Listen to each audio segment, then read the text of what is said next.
Yeah, it's like you said, fun on a journalism level. I'd love to ask though how you feel when you just have those kind of silent moments of kind of contemplation about this subject and about the overarching implications of what it really means for us as a species and for our perspective on reality.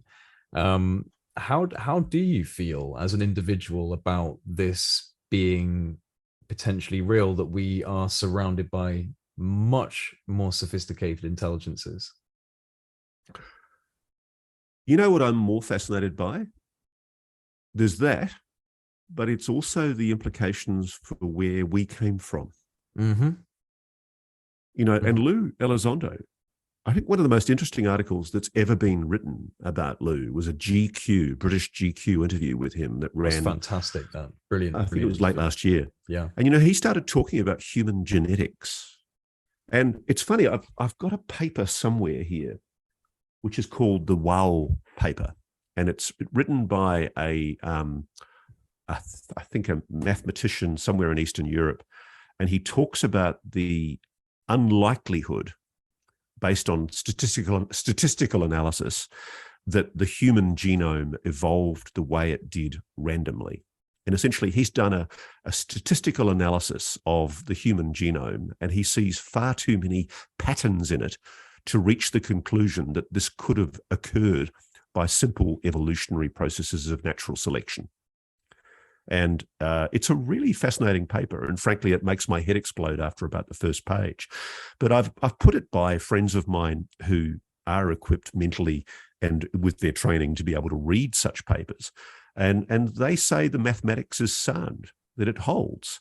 And to me, it's more fascinating to me the implications of not just the potential that we're talking about an advanced intelligence with advanced technology that may be operating on this planet. It could be that we're talking here about an intelligence that molded the development of humanity Yeah. as Yeah. primitive apes. Like, I remember years ago when I was on the Sydney Morning Herald as a cub reporter, I met a molecular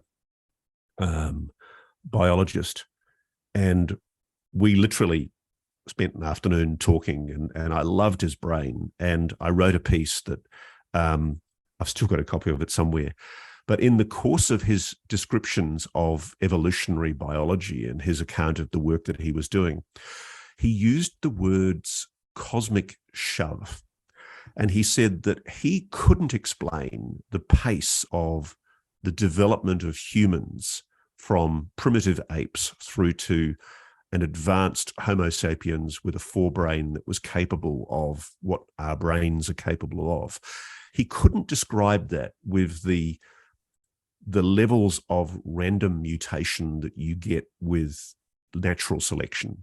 And he said that the only way he could explain it was with a cosmic shove. And that's stuck in my brain all through my career.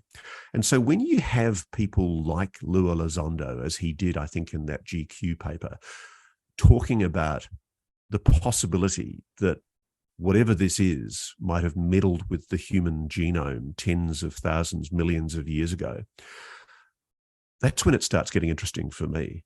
It really does raise quite fundamental questions of who we are, us human beings. Could we, the whole idea of God, maybe one of the reasons why the religious fundamentalists find, if they know the story, if they know the real story, find it so confronting, is because their idea of God is confounded by the simple realization that God is essentially an alien intelligence that hybridized us humans from apes. Could it be as simple as that? Could we be some elaborate science experiment? I don't think that's too confronting an idea. I mean, frankly, I'm grateful I'm no longer an ape. But, I think the interesting thing is that if there is an alien intelligence engaging with this planet, and seemingly benevolently in most cases, if it is, and this is the thought process that's going through my mind, if it does turn out to be true, as people like Elizondo and Gary Nolan and many others are suggesting, that there is some kind of intelligence operating on this planet that is non-human, why is it here? That's the bigger question. What's it doing here?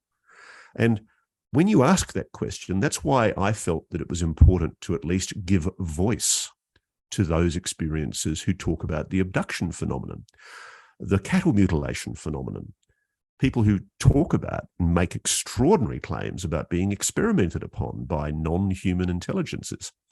I'm not saying that's real, but if the implications are that we have a non-human intelligence on this planet, why would they be taking an interest in our genetics?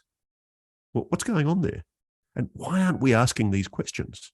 Frankly, I think that's the bigger issue. That yes, I take it as a given, frankly, that there is a non-human intelligence operating on this planet.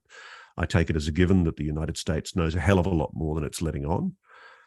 It's been sitting on it, and I don't quite know why it's been sitting on it. That's the thing that I find the hardest thing of all, is understanding why they've kept it so secret.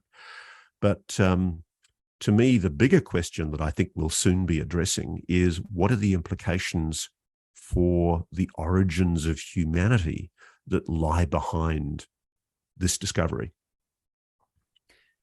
Yeah, this is something that I really do have a lot of invested interest in just contemplating and thinking about, is the just excessively novel evolutionary developmental process of the human species when you compare it to everything else on this planet. Everything else, maybe the only thing that I would set aside as a potential competitor is the mycelial network of fungal matrices that exist below our feet. I think there's maybe something to be said about a planetary neural network within that particular area of science. But in terms of a human species and comparing it to everything else that we see growing and developing, everything else is in this gradual, lazy, million to billion year slope through evolutionary time. And here we are, these weird little creatures that have these incredible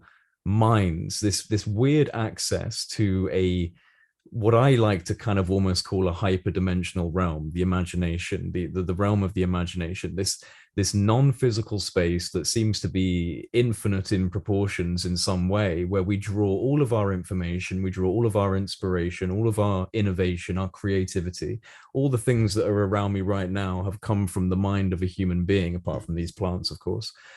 They've come from the mind of the planet, but everything that we're surrounded by has come from inside this mind, from this non-physical space. And we're also the only species on this planet that seems to have this weird incentive drive towards space, towards catapulting ourselves into the cosmos. And so I'm always wrestling with what exactly is the evolutionary driver within us at some fundamental level that's causing us to be in such a hyper accelerated form of development. Is it an alien species? Is it something else that maybe we've encountered in our ancestral history? Perhaps the magic mushroom theory holds some weight as to influencing our neural capabilities. But I think there could be a whole mess of different reasons why we are what we are. And I definitely do not exclude the possibility that we have had intelligences interact with us, especially when you just kind of take into account the theological architecture of our human species and the kind of